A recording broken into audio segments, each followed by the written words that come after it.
How you doing? My name is Jason Aquiar. I'm a coach here at Velocity Sports Performance. I also am a strength coach at Northeast University. Today we're going to almost elaborate on what Coach Mike went over in his last video.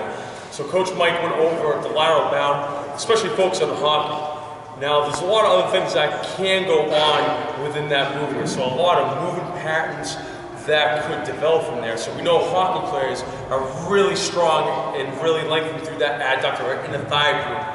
Now what happens is, especially if you look at the video with Coach Mike, Rob has some deficiencies. He has a balance or knee collapse. So where was that happening? Usually in those movements, we have three areas we're looking at: the hip, the knee, the ankle. So we're going to talk about today how we can strengthen the glute. So again, we're trying to really fight against the adductor really taking over for the pelvis and really dominating the stability and mobility within the hip. So right now we're going to go over Coach Hudson, some glute med activation, some glute max activation that's going to help strengthen the glute to help decelerate the movement in the lateral bound. So let's go over to the mat.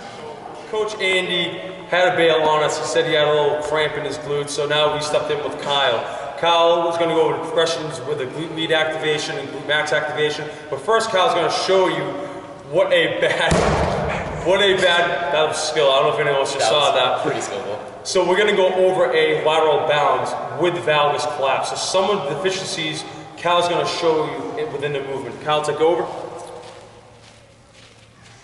So we see Kyle has a valgus collapse, his knees bending in. Now Kyle, stand up. Let's show what a good deceleration of that lateral jump would look like. So he's loading through that back glute, knees nice and stable. So what we're going to do now is go over to the mat. So over the mat, again, it could be a lot of things going on. Within the hip, the core, the knee, or possibly the ankle. We're going to just start off simple with the glute. So Kyle's going to hop on the mat in the side plank position. He's going to take that hand, place it over his head, make sure that cervical spine or neck's nice and braced so there's no tension on that spine. So some of the common mistakes I'm going to see with an athlete, especially when they're doing a lot of hip work, is the spine. They're going to have a major extension, all right? They're going to blow through the core.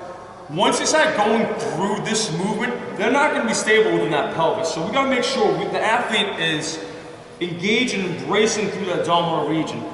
That's going to help stabilize the lower lumbar and the pelvis. So this way we can get straight glute med activation out of this. A second mistake we're going to is whether the athlete goes into full extension, all right? So the knee's going to be under the hip or under the shoulder. This is good if an athlete has a range, but we're specifically talking about hockey. And with hockey players, you know the sport. We're always hunched over. Hip flexors become tight. If your hip flexors or front part's tight, I put you in extension, Kyle, show what happens. We're going to extend through the back. And we're not going to get the same effect out of that glute like we would. So usually with hockey players, we want to be up front here a little, all right? So we have some flexion in the hip, but not too much. This way he's able to control the core a little better. Second mistake that we're going to tend to see is the hip.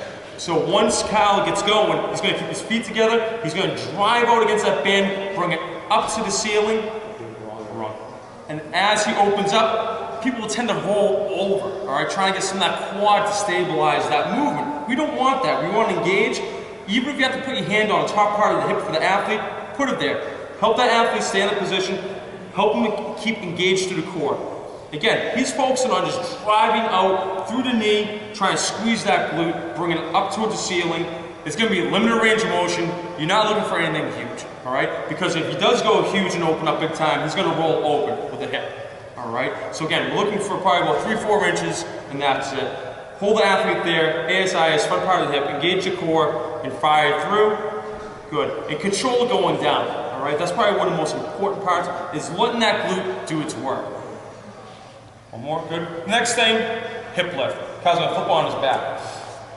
All right, so going with the same theme with engaging through the core, we see a lot of athletes, they don't tighten up that stomach. Turn sideways, Kyle. Turn this. So we have to make sure he's not arching his back. We're going to see athletes keep the hip on and have a nice little arch. So I shouldn't be able to put my hand, I know it's kind of weird, puppet show, all right? Shouldn't be going through that lower back. He should be pressing his back lightly until he feels abdominal engage, all right? From there, Feet position, I mean, you can keep a shoulder width. I like keeping feet together. It's whatever you feel comfortable coaching, all right? You also want to coach as an athlete engages the core, but he's braced, he's tight, so the pelvis should be able to perform. Keeping some tension on the band. You don't want this band to beat up the athlete or collapse in. Tell him push out, keep the tension on.